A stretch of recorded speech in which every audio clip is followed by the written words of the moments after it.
خطبہ نمبر 190 آپ علیہ السلام کے خطبے کا ایک حصہ، جس میں حمد خدا، ثناء رسول صلی اللہ علیہ وآلہ وسلم اور نصیحت تقوی کا ذکر کیا گیا ہے۔ بسم اللہ الرحمن الرحیم۔ حمد خدا۔ احمده شکرا لانعامه واستعینه على وظائف حقوقه عزیز الجند عظیم المجد۔ میں اس کی حمد کرتا ہوں اس کے انعام کا شکریہ ادا کرنے کے لیے، اور اس سے مدد چاہتا ہوں اس کے حقوق سے عہدہ برا ہونے کے لیے۔ اس کا لشکر غالب ہے اور بزرگی عظیم ہے۔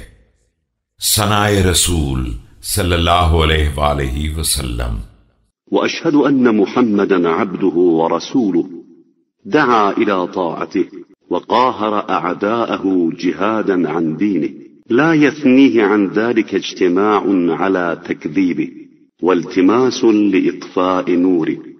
میں اس بات کی شہادت دیتا ہوں کہ محمد صلی اللہ علیہ وآلہ وسلم اللہ کے بندے اور اس کے رسول ہیں۔ انہوں نے اس کی اطاعت کی دعوت دی ہے اور اس کے دشمنوں پر غلبہ حاصل کیا ہے۔ اس کے دین میں جہاد کے ذریعے انہیں اس بات سے نہ ظالموں کا ان کے جھٹلانے پر اجتماع روک سکا ہے اور نہ ان کی نور ہدایت کو خاموش کرنے کی خواہش منع کر سکی ہے۔ تقوی الہی کی نصیحت۔ فاعتصموا بتقوى الله فإن لها حبلا وثيقا عروته ومعدنا منيعا ذروته وبادروا الموت وغمراته وامهدوا له قبل حلوله وأعدوا له قبل نزوله فإن الغاية القيامة۔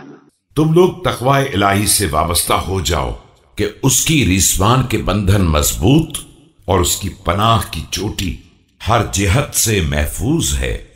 موت اور اس کی سختیوں کے سامنے آنے سے پہلے اس کی طرف سبقت کرو، اور اس کے آنے سے پہلے زمین ہموار کر لو۔ اس کے نزول سے پہلے تیاری مکمل کر لو کہ انجام کار بہرحال قیامت ہے۔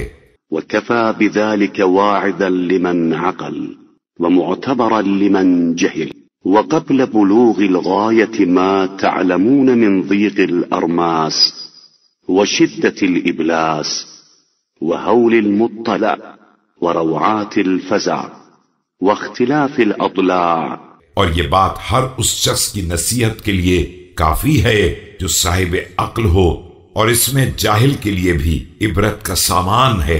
اور تمہیں یہ بھی معلوم ہے کہ اس انجام تک پہنچنے سے پہلے تنگی لحد اور شدت برزخ کا بھی سامنا ہے، جہاں برزخ کی ہولناکی، خوف کی دہشت، پسلیوں کا ادھر سے ادھر ہو جانا